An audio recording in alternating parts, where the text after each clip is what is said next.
Samantala, umapila naman ang ilang mambabatas sa national government na kumilos agad upang protektahan ang ekonomiya at ang mga Pilipinong manggagawa laban sa umunoy economic hostage-taking ng China.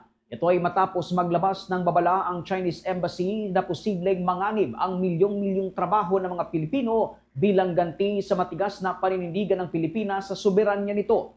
Sa isang pahayag, sinabi ni Akbayan Party List Representative Percy Sendanya na dapat ay tiyakin ng gobyerno ang kaligtasan ng mga Pilipinong nasa bansang China, Macau at Hong Kong upang hindi mabiktima ng hostage diplomacy. Iginiit ng mamabatas na matapos ibuli ang mga mangingisda sa West Philippine Sea, ang buong bansa naman ngayon ang tinatakot ng Beijing gamit ang kanilang diplomasya. Pinaalalahanan ni Sendanya na hindi kailanman gumamit ang Pilipinas ng mga hakbang na labag sa legal na pamantayan sa kabila ng mga agresibong atake ng Chinese Navy at Coast Guard.